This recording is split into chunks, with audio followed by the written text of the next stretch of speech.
So here's a question for the people who might be experts about psychology, about workplace harassment and such, especially if they have an idea about the medical things to do with that.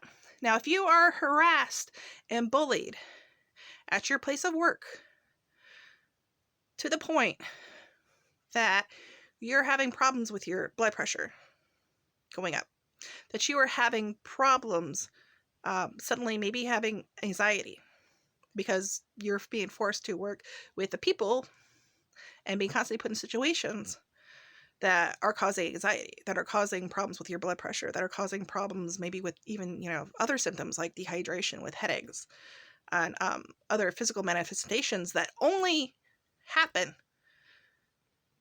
really when you're at work. How would that ever be deemed as a personal issue? Or would it be deemed as something that's work-related? Because see, my belief is that it's work-related. If your job is causing you this problem, well, yeah, you probably need to change jobs. Then again, if it's specific people, specific co-workers who are doing this, who are maliciously bullying you, who are maliciously harassing you and exploiting you, whether it's co-workers at your level or it's God help you, it's your boss is doing it. My viewpoint is that is grounds for legal action. And I can explain this. I can back this up as I worked at Dollar Tree for 8 years at this location. I started off as a cashier, and then I was promoted to being then to a seasonal manager, and then to an assistant manager.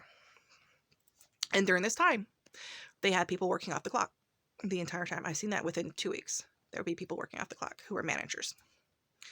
I've been asked, even within very little amount of time, by an assistant manager that I was closing with to stay and help her work off the clock. She's like, I can't ask you. I can't tell you to work off the clock. But all this needs to get done. And so you're thinking about being helpful, about being, a team player. And so you were working off the clock with them after hours, finishing things so that the store manager wouldn't be upset. And then fast forward to being promoted to being a seasonal ASM, a seasonal manager. And in this time, there's all these tasks. There's this whole little task list that you have to finish each day in order to make everybody happy, to make nobody, fuss you out, cuss you out. And you're doing it. And still, many times it involved, especially when it was crazy, you spending time off the clock after hours by yourself, finishing tasks. And it can be anywhere from 20 minutes to 2 hours. It may be longer, I don't know. Sometimes finishing tasks, finishing all these chores to make everybody happy. And anytime that you decided, you know what, I've had enough, I'm going right home, I'm not going to spend my time doing this, you would be cussed out. You would have the store manager cuss you out, write you nasty little notes, give you a write-up. Assistant managers fuss you out because they seem, like you didn't do all the go-backs, and there were baskets of things that needed to be put back on the shelf. Those were there the next morning, and they didn't want to deal with them, so you would get cussed out because you were pawning off stuff you were supposed to do on somebody else, completely ignoring the fact that you didn't have time to do everything, that you were backing up cashiers, that you were doing what's still considered your job, and then into becoming a regular ASM when somebody else quit abruptly because they burnt out. They had enough. They actually burnt out. And you're being just the keys thrown at you. Never had a contract. And you're doing it. and saying, really quickly realizing, I'm really tired of working off the clock. And you're telling your manager, I was here till 10:30, 11:30 last night, midnight. Twice I got caught. And you're telling them what's going on, and you're telling them that you're being pushed too hard. You're telling them I can't do everything. But the cashiers aren't keeping up, and I'm on the register as much as they are. And your mad recovery looks like hell. Well, I'm going through the store as fast as I can because I have to go through, recover everything. I have to go through, sort that stuff. I have to put it back. But I'm on the register as much as they are. Tell me how that's possible. And so, yeah, I'm missing my meal breaks. I'm really mad about that. I do not like missing my meal breaks. I'm sorry. You cannot have me here 7, 8, 9 hours and think I'm not going to want my half-hour meal break. I want my half-hour meal break. I'm being forced to work through it because you keep telling me store policy is that cashier calls you, you're on your meal break, you stop. Whatever you're doing, you go on that register and you help them out. And then you make sure you do your punches. Because, God help you don't do your punches. No concern about my health at all. Doesn't matter. So, yeah, when you're not eating, your blood sugar is going to drop. Or your blood pressure is going to shoot up because of the pressure. All this going on. If you hurry on the register. And then hurry to do recovery. And hurry to do this and that and the other. Well, yeah, I kept doing everything as fast as I could. And I still got grief. Still got bullied. And I would make jokes. But I was also the person who did everything I could to insulate the cashiers from it. To keep them from realizing what was going on. To shield them from it all. From the pressure. What was coming up from above. Things that I knew about. Things that I seen. Things that I was forced to do that I was trying not to tell them. But my last night working was hell. It was complete hell. I was there from 2:30 to 9:30. Actually till 11. Scheduled 2:30 to 9:30. I was there till 11:15. It was almost 9 o'clock before I got to have a break for the bathroom. Okay. I was on the register that entire night by myself. So as soon as I could, I got that cashier. I realized somebody else wasn't coming in. He'd been there since 10 this morning? 10 that morning. And I sent him on a lunch break, and I sent him on a 10-minute break. And then when he came back, he did recovery for me. Because I could run the register a lot faster. Otherwise, I would have been being called up there anyway to back him up every 2 minutes or so. Anyway, he did recovery. And then I had spent the rest of the night doing the go-backs. But I didn't have any of my breaks. I was going through a health crisis at that time. Basically, my body succumbed to anxiety, to high blood pressure. It was the pressure. Just became so great because that night was completely bonkers. Like, the store was bonkers. The store was absolutely bonkers. It was busy. There was just me and the cashier. And there was no support. There was nobody to call. There was nobody to help. You knew that the person who left earlier, who was your bully, was going to be there the next morning. So if you didn't have all the go-backs put up, you could guarantee you're going to get a call cussing you out, telling you to come in and finish putting that stuff up.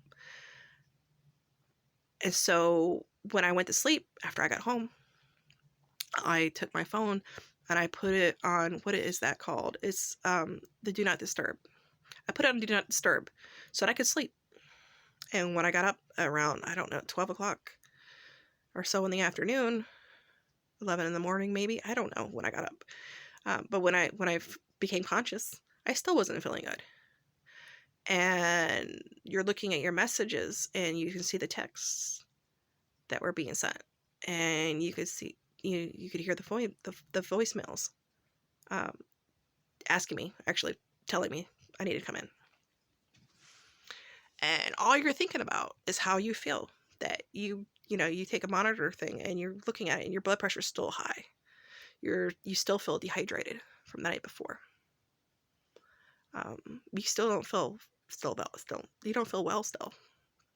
And you're being told to come in. And I realized who was going to be closing. And I'm thinking, I don't want to leave her to go through what I went through. So I was going to go in. And after I had my bath and after I was starting to get dressed, there was one more voicemail. And it was from the bully. And I had this crazy reaction. I mean, my blood pressure, it just shot up sky high. I would probably say it was a red rage. I was just infuriated that this person had the nerve to call me and leave a voicemail taunting me about, Bridget sees your messages. She sees you looking at her text. Excuse me. Bridget sees your text. No. I was infuriated because she left me this voicemail and she's saying, Bridget sees you looking at her text. You need to come in. And I said, no. In my head, I'm just telling myself no. And I don't, and I won't, and I don't, and I won't. And it was just a very personal reaction. I'm like, I'm not coming in. Why? Why would I? Why? Because you want me to? No, ma'am. No. I already went through that the night before. I'm not going through that again. I really hated leaving my friend, but at some point, when that reaction I had, suddenly I was dizzy again, and I felt horrible again. And I'm like, yeah, I'm not going through that. I'm not going through that again. And I took a nap. And when I got from the nap, I think I wrote something on Facebook. It was private. It was just to me. I've since opened it up where everybody can see it. Good, bad, ugly. Exactly what I said about it. But yeah, I wasn't going in. And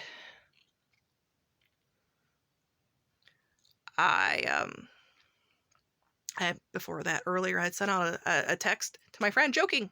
Haha, I quit. I'm not going in. I quit. But I was planning to go in. It was going to be the joke. That was literally the joke. But after that text from her and the voicemail from the bully, I wasn't going in. I changed my mind.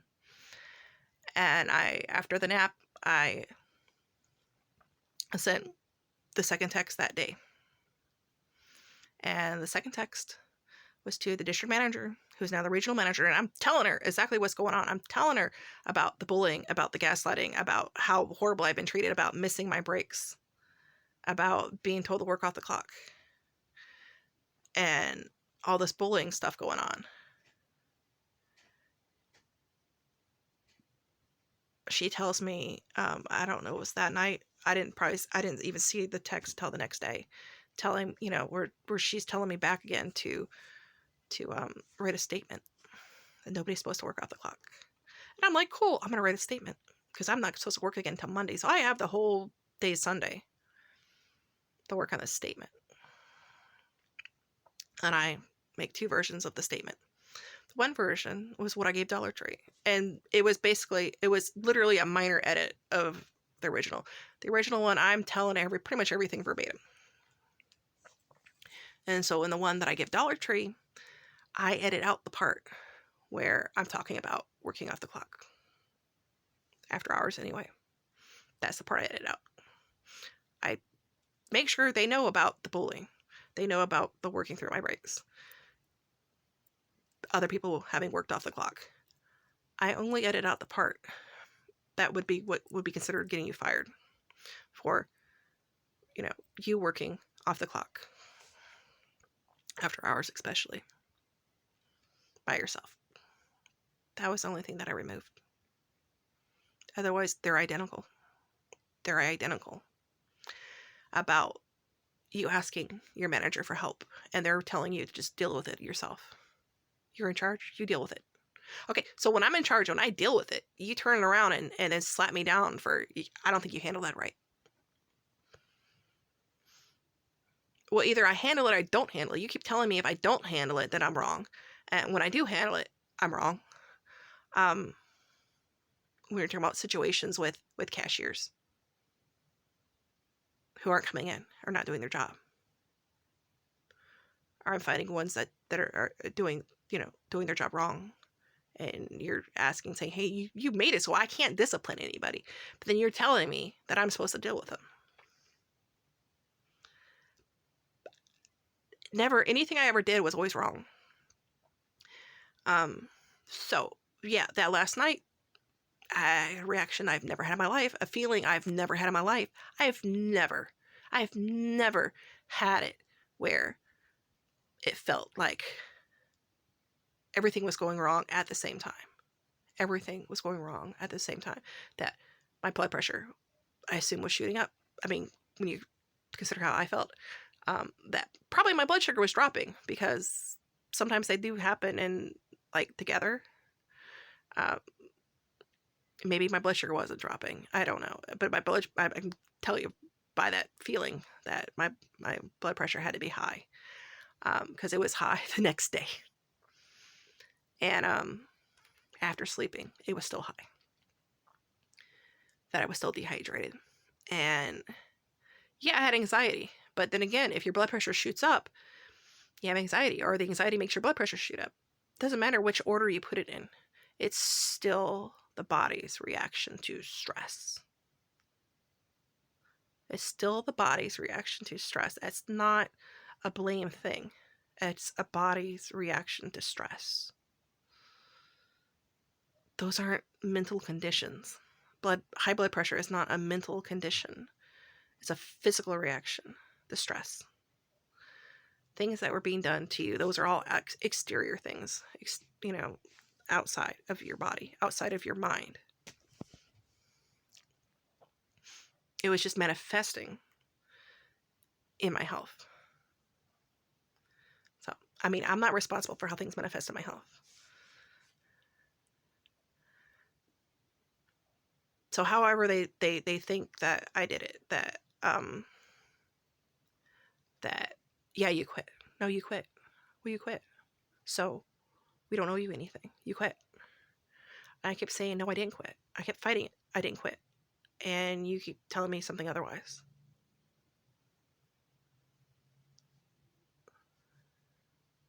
You can only push somebody so hard. You can only push somebody so hard before you're responsible. I mean, was Dollar Tree going to take responsibility if I kept going and then a week later, a month later, I had a stroke on the job, or I had a heart attack on the job? Were they going to take responsibility for it? Were they going to, no, I'm pretty sure they wouldn't. They would just go, well, she had this ongoing health issue. And so if she didn't, ma'am, I kept asking for help. I kept asking for help. You can't say that I didn't keep asking for help with doing that job, with doing these tasks.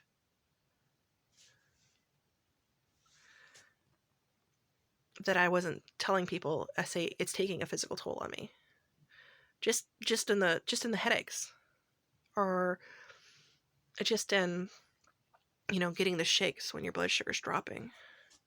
That you're getting the jitters, and you have to sit there and, you're eating something, you're eating at the register, you're inhaling food as fast as you can because you're not getting your breaks. None of that is a personal issue. None of that is a personal problem. Those are because of the job. Those are completely job related. Because if I was at home, every time I'm hungry, I can eat. Every time I feel like my blood sugar is dropping, or my blood pressure is going up, I can go and get myself something. I have the medicine here. I can take something. I can lay down. I don't have that ability when I'm at work. There was nobody who was going to back me up. There was nobody that was going to help me. That was all made overly, abundantly clear to me. Nobody was ever going to come and help. So, how is that job related? How is that not job related? How is it not? It's completely job related. How is that not job related?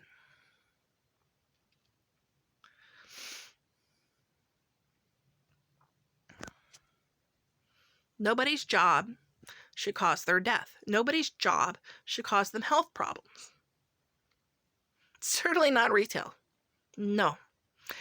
Your job should not be causing you anxiety. Your job should not be causing you to have problems with your blood sugar, or problems with, high blood pressure, or problems with anything. Literally nothing. No. Blister, cut, a bruise, maybe. Not health conditions that could cause you death. That is so much a workman's comp claim. I don't know what it's not.